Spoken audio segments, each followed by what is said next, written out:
murakoze cyane kuduhereza uyu mwanya ngo tuganire. No kuduha uyu mwanya. Kuduha uyu mwanya ntabwo ari uguhereza.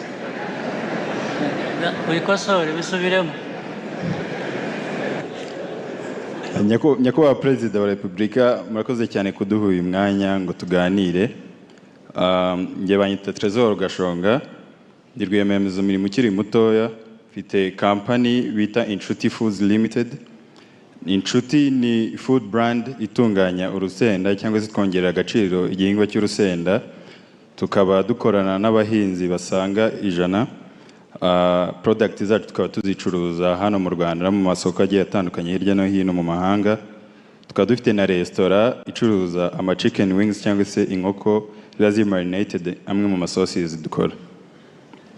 Turabashimira cyane kubwo opportunities agiye atandukanye muduhereza nk'urubyiruko, ariko mu rugendo hari ibintu bigiye bitandukanye biba igicanege. Nk'urugero hari ibintu ukosore ntabwo ari uguhereza.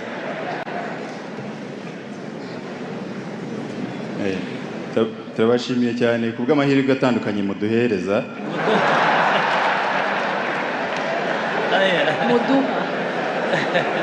Turabashimiye cyane kubw'amahirwe atandukanye muduha, ariko mu rugendo hari ibintu bigiye bitandukanye biba ari imbogamizi. Nk'urugero hari ikintu abantu bagiye batandukanye bagiye batakoringaho kijyanye na access to finance.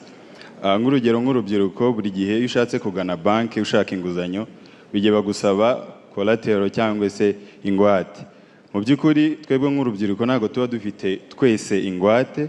Ikindi nanone kubagize amahirwe yo kubona ingwate ugasanga bisaba procedure nyinshi cyane, rimwe na rimwe igihe ubonye igihe baguhaye amafaranga akaza utagikeneye, atabasha kugufasha mu bintu wari ukeneye mu by'ukuri.